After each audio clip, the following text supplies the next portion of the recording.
Alrighty guys, what's up? It's Xinit from Xenix, and today I'm going to be bringing you guys another desktop tutorial. And this tutorial is going to be showing you how to get a video display or a recording software for your computer for absolutely free. It's great. It's probably the best recording software I've ever had for PC gaming, and I recommend it. What this is called DXtory. And what we're going to do is I'm going to walk you through the steps on how to get this for free. Now, this is not the latest version. There are later versions, but I do not know of a way to get that version or the latest version for free. I don't know of this way. So if we go on, and this is how I got mine, you can see it's down here, pinned to my taskbar, and also here. So if you click on, or if you go on this link, I'm going to be putting that in the description. You download it, okay? And I've downloaded this multiple times. But I'm going to go over it anyways. You click on this RAR or whatever. I recommend RAR. You take this file and you extract it to your desktop. It'll just extract in a second, and that's it. You don't need this anymore. Just to show you that there's no viruses, I'm going to scan it with a few of my antiviruses I have, and you can see that this one will say there are 0 issues. There's nothing wrong, but even if you don't believe that, I can scan it with this one, and you'll see there's nothing wrong with that either. So you don't even need that folder. You just need those files out of there. Once you did that, I'm going to show you what you need what you need to do after that. You're going to go through the setup. This is the setup of these version 2.0.119, and there's also the file register, the license file. This is going to trick a coder or something. It's something that the company who made it into thinking that you actually have purchased a legitimate copy of DXtory. So you first want to run through this. You're going to open up the setup. You're going to go, pick your language, things like that. And I'm going to cancel this just because I already have it installed. Once you install it, it's quick, 2 seconds. You can delete that. You don't need that. And the last part is the license file. You can double click on this. Don't mess with anything in this path. Just click register, license register, hit OK, close, and it will delete. And you can just recycle those. You do not need those anymore. That's it. So I'm going to show you guys and walk you through how to set up your DXtory to preferably the best settings that I can give you guys. So for all these tabs, I'm going to have use default setting checked. You can see I recommend that. I'm pretty sure that if you don't have these checked, it will not work to where I'm using it, and the way I'm using it is perfect and it's fine. Video FPS, write file, and record status I've all have checked.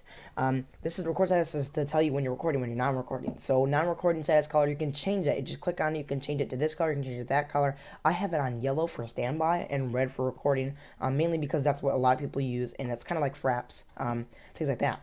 So next thing you want to do is you want to add a folder to where these videos are going to be saved to, or a folder where these videos are going to be saved to after you're done. So if you hit add, you can add any folder that you want. You can create a new one. I've created just a my videos folder. It's completely dedicated to videos, and I just click that, and it'll use it, and it's quick and easy, and it's not like you're trying to go into your files and in your programs and your hard drive and try to find it. I'd recommend it on your desktop. That's what I'm saying. So after that, you want to benchmark it. If you click on benchmark or that little the speedometer over there, couldn't think of the word, you want to click run. I'm not going to run it while I'm recording, because while I'm recording, it actually drops the frames. Or not drops the frames, drops the megabyte per second. If you have under 100, I would not recommend, what do you call this? Uploading and recording, would not recommend it. It's going to be really slow. It's going to take ages. If you have 110 to over 120, that's like the good, and then anything over that is just great. Just try to get that. You're going to want to do it a couple times. Maybe you get 99 the first time, 100, and 110, 120. You got to do it a couple times, and eventually it'll go up higher. Let's go to the hotkey tab, I meant to say. So right here, I'm just going to go over the start stop movie capture, which is the one that you're going to need when you're recording a video.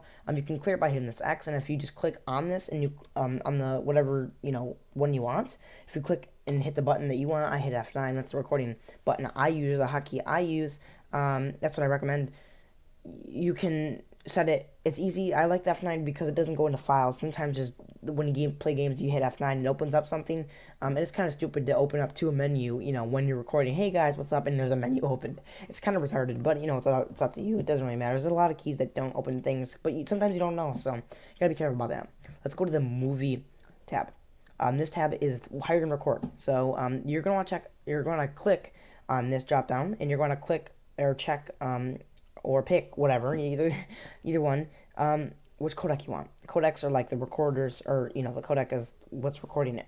So I use the DXtory codec, not just because it's DXtory that I'm using, but it's, I think, the best codec here.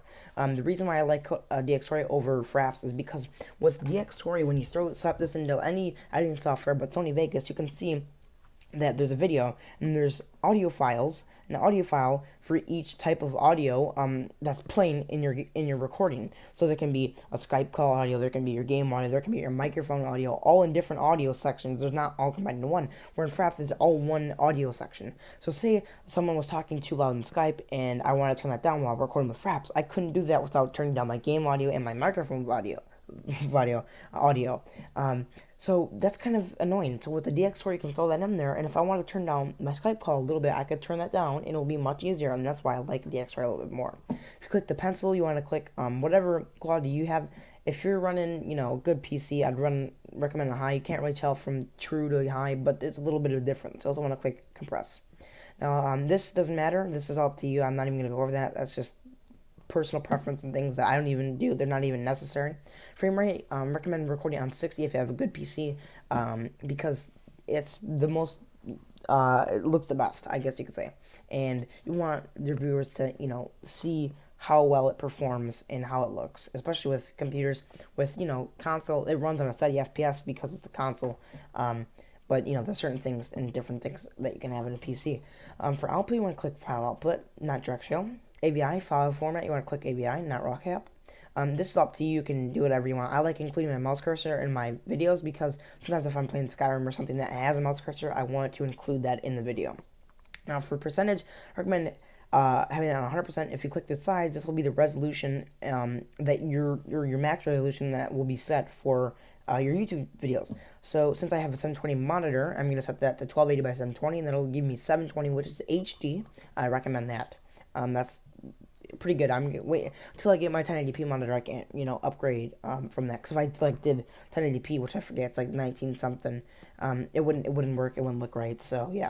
So if you click over here, this will be your audio settings. You want to click. There'll only be one here. So for my speakers, I have my Turtle Beach, and my microphone, I have my Turtle Beach. I plan on getting this blue snowball, but for now, I'm just using this. Eventually, like I said, I'm gonna get that in a pop filter, some nice stuff, and so is Hunter. He's working on that too. But if you want to add one, you just click add or the plus sign. You can choose whatever you want, and if you just click on that, you can hit the the minus, and it'll get rid of it. I'm not gonna go over screenshots. For advanced setting, use default setting. Do not check. Don't fall into this gimmick where it says start movie capture when detected. I thought, this was good. I thought it meant like when I hit F9 it would start it, which it already does. This means that as soon as it detects an exe or an executable, wow, okay, executable, executable file, which is your exe. So all these over here that can run things are exes. You can see if I just let's say right click on Rust, go to properties, it's an general, it's a URL, it's an internet. Okay, that's a bad example because that's for Steam, and the Steam has the exe. So let's say, where's my Battlefield at? Oh, it's up here. For some reason, I have no idea. This might actually, no, that's not going to be an exe either.